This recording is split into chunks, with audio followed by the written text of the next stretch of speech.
Oh shit. War में इस्तेमाल होने वाले सबसे घातक हथियारों की अगर बात की जाए तो उसमें लैंड माइन का नाम टॉप पर आएगा। वहीं लैंड माइन पर जिस किसी भी इंसान का पैर या किसी व्हीकल का टायर पड़ता है तो उसका काम तमाम हो जाता है। यह एक ऐसा हथियार है जिसे चलाने के लिए किसी सोल्जर की जरूरत नहीं पड़ती, बल्कि यह खुद ही दुश्मनों का खात्मा करने के लिए काफी होता है। आपको बता दें कि लैंड माइन सैनिकों की एक छोटी सी टुकड़ी से लेकर बड़े बड़े टैंक तक सब कुछ नष्ट कर सकता है। पर सवाल यह उठता है कि आखिरकार यह काम कैसे करता है। इस पर पैर रखते ही लैंड माइन आखिरकार फट क्यों जाता है और इसके पीछे कौन सी साइंस काम करती है। आइए आज के इस वीडियो में हम आपको बहुत ही सिंपल 3D एनिमेशन के जरिए लैंड माइन के काम करने की प्रक्रिया समझाने वाले हैं। मोस्टली लैंड माइन दो प्रकार की होती है। इसमें पहली है एंटी टैंक माइन और दूसरी है एंटी पर्सनल माइन। जैसा कि इनके नाम से ही पता चलता है कि एंटी टैंक माइन का इस्तेमाल टैंक को निष्क्रिय या फिर नष्ट करने के लिए किया जाता है, जबकि एंटी पर्सनल माइन का टारगेट पैदल चलने वाले सैनिक होते हैं। एंटी टैंक माइन आकार में काफी बड़े होते हैं और उसमें विस्फोट भी ज्यादा मात्रा में होता है, लेकिन इसी के साथ ही एंटी टैंक माइन को एक्टिवेट होने के लिए बहुत ज्यादा भार की जरूरत पड़ती है। यानी अगर कोई पैदल सैनिक गलती से किसी एंटी टैंक माइन पर कदम रखते तो यह ब्लास्ट नहीं होगी। वहीं दूसरी तरफ एंटी पर्सनल माइन में विस्फोट तो बहुत कम मात्रा में होता है, लेकिन इसे एक्टिवेट करने के लिए बहुत ज्यादा वजन की जरूरत नहीं पड़ती है। हालांकि एक चीज इन दोनों ही तरह की माइंस में कॉमन होती है और वह है इनके काम करने का तरीका। इन दोनों ही माइंस को प्रेशर ट्रैप वायर या रिमोट डेटोनेटर की मदद से एक्टिवेट किया जा सकता है।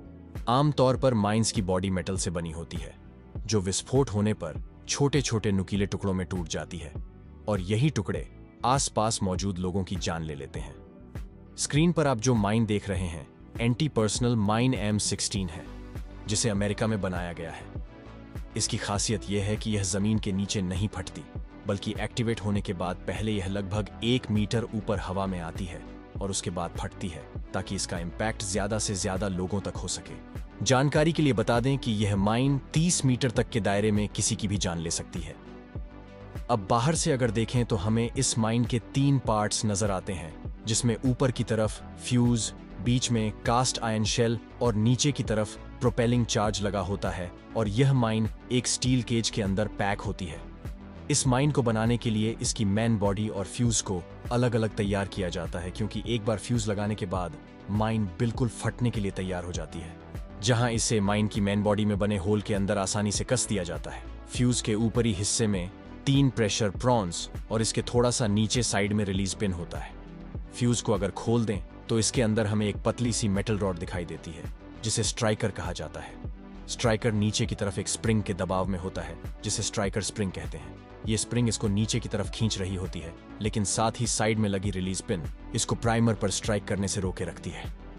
दरअसल रिलीज पिन एक बहुत ही मजबूत स्प्रिंग की मदद से स्ट्राइकर के अंदर बने एक खांचे में फंसी रहती है, जिससे स्ट्राइकर लॉक्ड रहता है और नीचे नहीं जाता है। अब माइन को एक्टिवेट करने के 2 तरीके होते हैं। पहला, फ्यूज में ऊपर की तरफ लगे किसी भी प्रेशर प्रॉन्ग एक पर जरूरत के हिसाब से दबाव देना, जो किसी इंसान के चढ़ने से इसको प्राप्त होता है, क्योंकि ऐसा होने पर ट्रिगर का एक छोर जो वैज शेप का होता है वह नीचे की तरफ दबाव बनाकर रिलीज पिन को पीछे धकेल देता है और स्ट्राइकर नीचे जाने के लिए अनलॉक हो जाता है।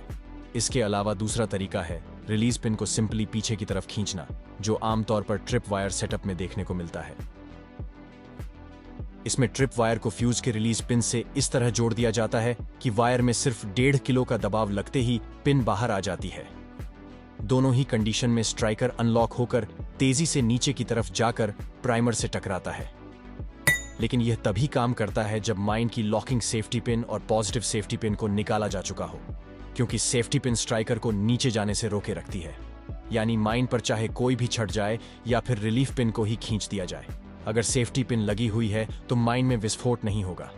इसीलिए अगर सोल्जर माइन को बिछा देते हैं तो उसके बाद उसकी सेफ्टी पिन को निकालना कभी नहीं भूलते। अब अगर सेफ्टी पिन निकली हुई हो तो माइन पर पैर पड़ते ही यह तुरंत ही एक्टिवेट हो जाती है, क्योंकि प्राइमर में इम्पैक्ट सेंसिटिव एक्सप्लोसिव लगा होता है, जो स्ट्राइकर के उससे टकराते ही झटके के कारण इग्नाइट हो जाता है और उसकी आग फ्यूज डीले चार्ज के अंदर ट्रैवल करना स्टार्ट कर देती है। फ्यूज रिले चार्ज का काम विस्फोट को 2 से 3 सेकंड डिले करना होता है, ताकि माइन पर चढ़ने वाला व्यक्ति उससे अपना पैर हटा ले और माइन ऊपर हवा में उछलकर फट सके।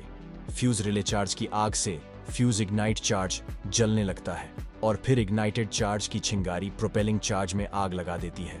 प्रोपेलिंग चार्ज में चिंगारी लगते ही माइन में एक छोटा सा विस्फोट होता है, जिससे कास्ट आयरन शेल अपनी बाहरी केसिंग को जमीन में ही छोड़कर एक झटके के साथ हवा में 1 मीटर तक ऊपर उछल जाता है।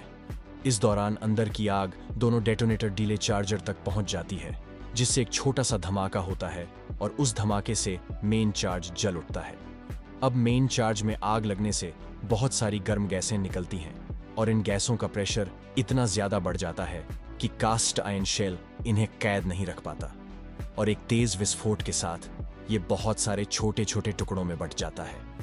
कास्ट आयरन शेल के टुकड़े बहुत ज्यादा नुकीले और घातक होते हैं, जो गोली की रफ्तार से इस माइन के इर्द गिर्द खड़े लोगों के शरीर को छलनी कर डालते हैं। मेटल के टुकड़े एक माइन विस्फोट में सैनिकों की जान लेने का असली कारण बनते हैं। तो दोस्तों, ये थी माइंस के काम करने की एक पूरी प्रोसेस और इसमें विस्फोट होने के पीछे की साइंस। उम्मीद करते हैं कि आपको वीडियो इंफॉर्मेटिव लगी होगी। ऐसे ही कमाल के वीडियो देखने के लिए चैनल को सब्सक्राइब जरूर करें।